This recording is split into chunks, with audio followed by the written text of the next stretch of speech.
America और Iran में यूं तो इस वक्त जंग थमी हुई है, लेकिन ये जंग कब और किस वक्त दोबारा भड़क उठे कोई नहीं जानता। अमेरिकी राष्ट्रपति डोनाल्ड ट्रंप जहां लगातार ईरान पर जुबानी हमले कर रहे हैं, तो वहीं ईरानी आलाकमान भी अमेरिका को करारे जवाब दे रहा है। ईरान ने जहां स्ट्रेट ऑफ हॉर्मुज पर पूरा कंट्रोल रखा हुआ है, वहीं अमेरिका ईरानी बंदरगाहों की नाकेबंदी कर चुका है। लिहाजा ये तनाव भी भड़कता जा रहा है। अमेरिका ने साफ किया कि वो ईरान पर कई सख्त प्रतिबंध लगा देगा ताकि ईरानी अर्थव्यवस्था तबाह हो जाए। इसी बीच रिपोर्ट आ रही है कि ईरान भी युद्ध की तैयारी कर रहा है और उसके पास लंबे समय तक अमेरिका को जवाब देने लायक हथियार भी बचे हुए हैं। एक रिपोर्ट के मुताबिक ईरान के मिसाइलों के जखीरे में कोई बड़ी कमी नहीं आई है। अमेरिका और ईरान के बीच सीज फायर चल रहा है, लेकिन इस बीच ईरान अपनी सैन्य शक्ति और भी बढ़ाने में जुटा है। एक रिपोर्ट के मुताबिक ईरान के पास अभी भी बड़ा ड्रोन और मिसाइलों का बड़ा जखीरा मौजूद है।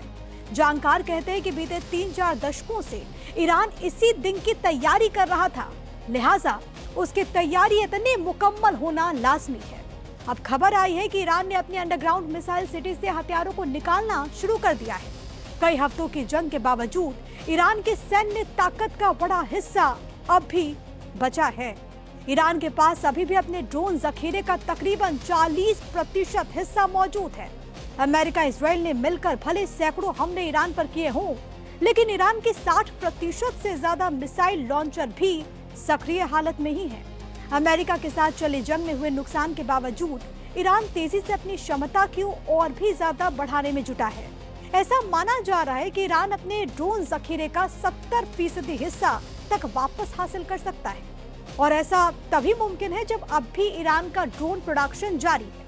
यानी जब आप ये खबर सुन रहे हैं, उस वक्त भी ईरान के किसी कोने में, किसी कारखाने में एक के बाद एक शाहिद 136 ड्रोन बनाए जा रहे हैं। अमेरिका खुफिया एजेंसीज ने इसे लेकर हाल ही में एक रिपोर्ट जारी की। रिपोर्ट के मुताबिक इजराइल और अमेरिका के साथ जारी युद्ध के बावजूद ईरान ने अपनी सैन्य ताकत का बड़ा हिस्सा बचा रखा है और सीज फायर के बीच वो इस ताकत को और भी बढ़ाकर युद्ध में लड़ने के लिए खुद को और भी मजबूत कर रहा है। अप्रैल 2026 की रिपोर्ट्स के अनुसार ईरान के पास तकरीबन 70% बैलिस्टिक मिसाइलें बची हैं। साथ ही मिसाइल लॉन्चर्स भी अभी से चालू हालत में हैं। ईरान का ड्रोन बेड़ा मिसाइलों की तुलना में ज्यादा प्रभावित हुआ है। बावजूद इसके ड्रोन्स का तकरीबन 40% हिस्सा अब भी बचा है।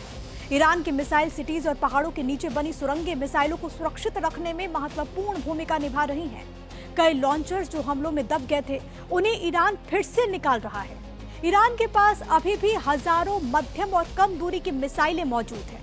अगर फिर से युद्ध भड़का तो इनका इस्तेमाल वो खाड़ी देशों पर कर सकता है।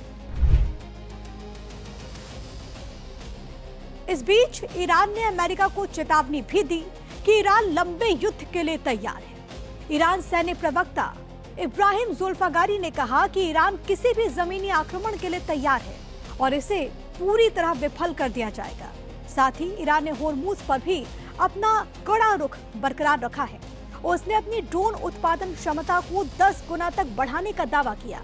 ईरान इस वक्त अपनी मिलिट्री कमांड के स्ट्रक्चर को मजबूत करने और मलबे के नीचे दबे मिसाइल लॉन्चर्स को फिर से सक्रिय करने में जुटा है। ईरान इस बात के लिए भी तैयारी कर रहा है कि अगर फिर से युद्ध शुरू हुआ तो उसे हमला करना ही होगा। सीज फायर जारी है, लेकिन एक तरफ जहां ट्रंप लगातार ईरान को धमकी दे रहे हैं, तो वहीं ईरान भी जवाब देने में पीछे नहीं हट रहा। ऐसे में अब देखना यह है कि दोनों देशों के बीच बात हो पाती है या नहीं, और बातचीत से कोई रास्ता निकलेगा भी या फिर जंग दोबारा छिड़ेगी। बहरहाल इस जंग ने बाकी दुनिया को भी मुश्किलों में डाल रखा है। भारत में भी बढ़ती महंगाई और दुनिया के तमाम देशों में गैस और तेल की कीमतों में परेशानी बढ़ गई है। ऐसे में जंग जितनी जल्दी खत्म हो, दुनिया के लिए उतना ही बेहतर है। लेकिन दोनों मुल्कों के नेताओं की बातचीत से सुलह का रास्ता कहीं बेहद दूर और मुश्किल नजर आता है। खबरों की रणभूमि में यहाँ शोर नहीं, सोच लड़ती है। जहां शब्द नहीं, फैक्ट्स वार करते हैं और हर सवाल खोलता है सच की नई परत।